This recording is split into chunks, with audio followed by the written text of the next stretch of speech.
The second round of the Devil game began, and the rules had been upgraded once again. Everyone has played the shadow stomping game as a kid, but this time, all you had to do was step on your opponent's shadow head to score a point. As the winner of the previous round, I also had a special ability. If I touched a target, I could freeze the object I touched for 1 minute. However, I could only use this ability once. It sounded powerful, but there was one catch: I had to get close enough to touch my opponent first. My opponent, Mike, was an experienced underground fighter. As soon as the match started, he deliberately stepped back, baiting out my defensive move. Then he quickly slipped behind me and stepped on the head of my shadow before I could react. Mike scored the first point. This wasn't just a game. It was a battle with our lives on the line, and the match was decided by a best-of-3 format. After losing the first round, I was already backed into a corner. Fortunately, the battlefield changed when the second round began. This time, the game was set inside a classroom filled with obstacles, and this place happened to be my home turf. When I was a kid, I used to perform a magic trick here. I would have my classmates hold up a large curtain and drop it after counting to 3. The moment the curtain fell, I would seemingly disappear. Then we'd do it again, and I would magically reappear. In reality, it was nothing more than an illusion created by the environment, combined with the way light from different angles could stretch shadows.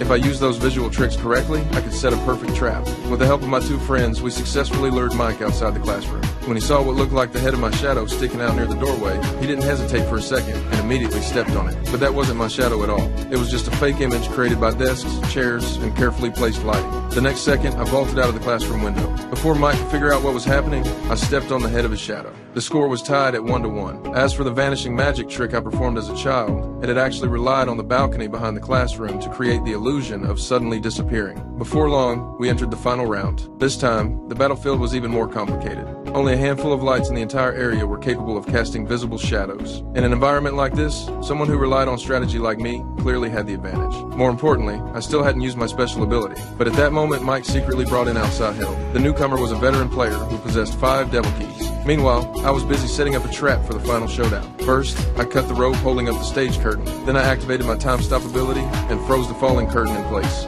1 minute later, the ability would wear off. The curtain would come crashing down instantly, and by then, Mike wouldn't have enough time to dodge it. Victory would be mine.